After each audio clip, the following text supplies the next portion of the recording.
When it comes to their body language, you know, even when we're not literally describing same people, we're figuratively describing the same people. Watch this. With body language, what kind of eye contact do these people tend to make? Almost none is what people say typically first. But there are 3 different types. Now, I say this, and I'm in a very international city, so I want you to know that I embrace some realities that eye contact is not eye contact, is not eye contact the world over, right? But no matter where you are on the planet, there is too much and too little.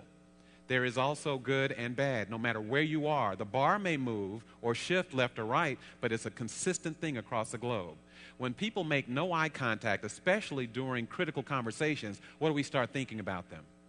That they're lying, that they're deceiving us, that they're holding something back, that they don't believe what they're telling us, that something is, something's not right. It could be something harsher than that. The fact that they're making eye contact should be telling you that you are wasting your space on the planet, shouldn't it? If I don't have the time to even make eye contact with you, you are wasting oxygen. It is a total dismissal of people in some cases. Ain't that something? Oh, there's other eye contacts, though, that come up quite a bit. Like the one that's like a cold, jagged piece of steel,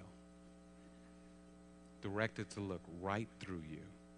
You've been on the receiving end of that one too? It sends some signals: control, intimidation, threats, low self-esteem. Just threw that last one in there. I'm just editorializing here because I'm thinking if you have to use that as a way to get your message across, there's something wrong with the message, or perhaps there's something wrong with the messenger. Here's the other one that comes up with eyes all the time: rolling of the eyes. People talk a lot about rolling of the eyes. Now, all of us, let's be honest here. We all roll our eyes sometimes, don't we? If you're not rolling your eyes 4 or 5 times a day, you are not paying attention. That's what I say. There are good 4 or 5 eye roll opportunities every single day. All you have to do is walk down the street. Sometimes they're all together. But I'm talking about people who roll their eyes all day long. They can even be coworkers sometimes. They're coming from the parking lot into the building. They're not even at work yet, walking toward the building. You haven't even done anything yet. What are you doing? Haven't done anything. Not take a phone call, and you can say anything to them. They roll their eyes. I'm going to get some coffee. What about that's killing you? What about that is killing you? Some people make the Free Willy sound a lot. The Free Willy sound. You familiar with the Free Willy sound? If you know anything about kids, they loved this movie, the whale movie, the killer whale movie. There are people who walk around all day surfacing like whales. All day long, this is what they're doing.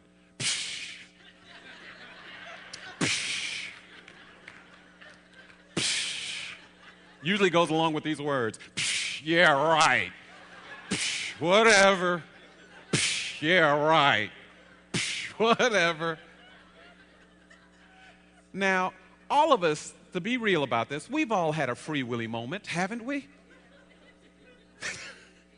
Now, that's 3 words you've never heard back to back, but you know what I mean when I say a Free Willy moment. Don't you know what I mean when I say a Free Willy moment? We all have had them. We just don't have them all the time. Have you ever been around people that do this stuff all the time? They're like energy vampires. It's like they're flying up around the ceiling looking for happy people.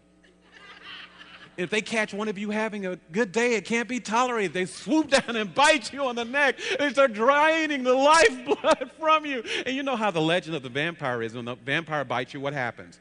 You turn into one. So all of a sudden, you're walking around going, I don't know how this happened to me. I used to be happy. I don't know how this happened to me. Some of these people will get right in your personal space. Right, and you know what I mean by it, because most of us have an area around us, 12, 18 inches. Most people can't get that close to us. Maybe 7 or 8 people at any point in time in our life can get that close to us. Sometimes not even family. That's why a lot of us have our family reunion at the park.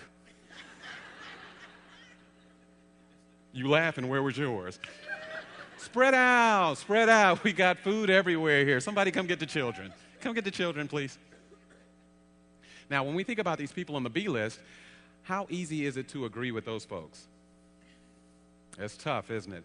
Even when we do agree with them, we can't tell anybody. Because it's like we'd be afraid of being guilty by association. And we'll tell people, but we'll swear them to secrecy. I do see where she's coming from, but you bet not tell her I said that. What can happen to an organization where people are actually intellectually on the same plane but unwilling to acknowledge that publicly? What will happen to that organization over time?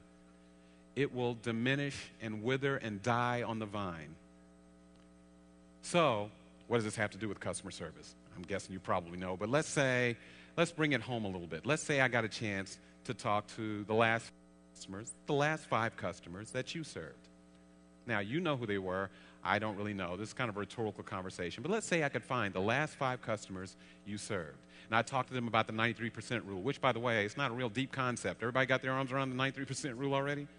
So the last 5 people you served, and I got a chance to talk to them about the 93% rule and the A list and the B list. And then I asked those 5 people to describe you. Now, this is a rhetorical question. Don't answer it. I'm just curious as to which list they would pick from to describe you.